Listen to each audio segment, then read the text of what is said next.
Shalom,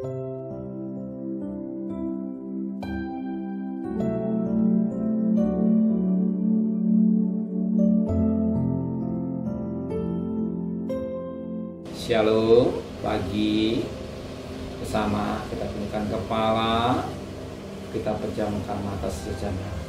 Bapa, inilah keberadaan anak yang Kau kasihi. Dan pada pagi hari ini, sebelum kami mengadakan atus lain, kami mengadakan mesbah pribadi, mesbah keluarga, kami boleh naikkan pujian penyembahan, dan kami rindu dengarkan renungan firman. Roh Kudus, sucikan hati kami, sucikan pikiran kami, dan urapi kami, sehingga firman-Mu menjadi berkat buat kami, dan kami naikkan doa syafaat kepada Tuhan. Amin. Shalom, pagi. Mari sama-sama kita akan membaca firman Tuhan 2 Tesalonika. 2 Tesalonika pasalnya pertama ayat 3 sampai ayat 12. Saya bagi dengan dua bagian, ayat 3 sampai ayat 8, besok ayat 9 sampai ayat 12. 1 Tesalonika pasal pertama ayat 3 sampai 8. Ucapan syukur dan doa.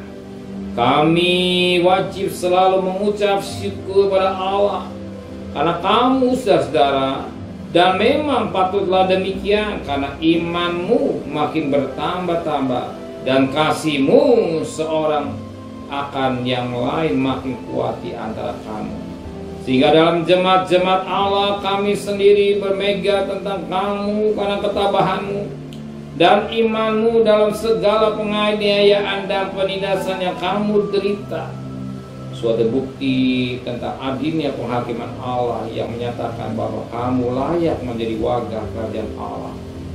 Kamu yang sekarang menderita karena kerajaan itu, sebab memang adil bagi Allah untuk membalaskan penindasan pada mereka yang menindas kamu, dan untuk memberikan kelegaan kepada kamu yang ditindas, dan juga pada kami pada waktu Tuhan Yesus dari dalam surga menyatakan dirinya bersama-sama dengan malaikat-malaikatnya dalam kuasanya dan di dalam api yang menyala. Ayat 8, dan mengadakan pembalasan terhadap mereka yang tidak mau mengenal Allah dan tidak mentaati Injil Yesus Tuhan kita. Puji Tuhan, Paulus sebagai hamba Allah, dia mengucap syukur pada Allah melihat jemaat Tesalonika karena imannya makin bertambah. Imannya makin bertambah dan kuat dalam apa? Dalam menghadapi masa, dalam menghadapi persoalan, di mana dikatakan dalam firman Allah pada ayat yang keempat, sehingga dalam jemaat-jemaat Allah kami sendiri bermega tentang kamu karena ketabahan jemaat Tesalonika dan imannya jemaat Tesalonika dalam segala penganiayaan dan penindasan yang jemaat Tesalonika Allah imannya bertumbuh. Imannya bertumbuh, imannya bertumbuh, iman tambah kuat. Kapan? Ketika menghadapi masa. Asal dikatakan dalam firman penganiayaan dan penderitaan, dan dia mengalami penganiayaan dan penderitaan, penindasan dan penindasan, dia harus mengalami penderitaan. Iman kuat, iman yang kuat. Iman ke siapa? Iman kepada Kristus. Memang orang mengikut Yesus dikatakan harus memiliki sabar dan menangis. Yang jelas Alkitab menulis dalam Matius 16 ayat 24 25 itu salib dan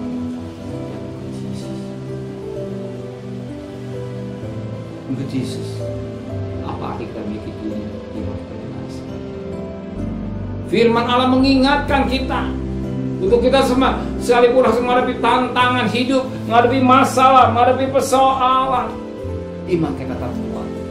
Sebab satu perkara firman Allah, Tuhan sekali-sekali tidak tinggalkan semua.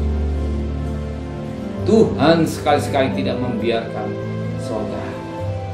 Dia selalu memperhatikan dan hidup saudara. Maka kita serahkan hidup kita semua kepada Dia. Kita langkah dengan iman. Kita langkah dengan iman. Hari lepas hari kita memandang pada salib Kristus. Di kayu salib itu kita merasakan Tuhan bahagia. Kenapa? Keselamatan diberikan. Apa dia artinya?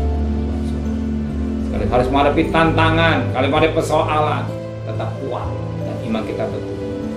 Amin. Iman kita tetap tumbuh. Amin. Iman kita tetap kuat. Karena Tuhan, Dia tidak akan tinggalkan. Amin. Terima kasih Bapa di surga buat firman-Mu yang mengingatkan kalau jemaat Tesalonika mampu dalam menghadapi penganiayaan, kesukaran dan hasil menderita, iman dapat kuat. Biar kami tetap kuat dalam menghadapi hidup ini yang kami jalan. Hidup semakin mungkin kami menghadapi persoalan berat, tapi Tuhan tidak tinggalkan hidup kami. Terima kasih Bapa di surga buat firman-Mu yang mengingatkan buat kami. Dan kami bersyukur kalau kami bisa semua karena Engkau. Setiap perjalanan kami bekerja, berdagang, sekolah, kuliah, pergi dengan selamat, pulang dengan selamat. Apa yang kebutuhan kami percaya Engkau sudah siapkan buat kami. Kembalikan besok pagi tubuh yang sehat dengan tidak kurang satu apapun juga. Berkati Bapak Presiden, Wakil Presiden, para menteri, para gubernur, para bupati, para wali kota, para camat, para lurah, pada RW, para RT, para medis, para lawan, para TNI Polri. Berikan mereka takut kepada Tuhan. Juga Kau berikan hikmat yang dari surga. Sebab dia mereka ada hamba-hamba Allah yang mendapat tugas yang Kau punyakan dalam pundak mereka. Saudara kekasih, terimalah berkat nikmat dari Allah Bapa, cinta kasih sayang dari Tuhan Yesus Kristus, dan berkat Roh Kudus nyata saudara mulai hari ini sampai Maranatha Tuhan Yesus datang. Yang cinta Dia katakan amin. Tuhan memberkati.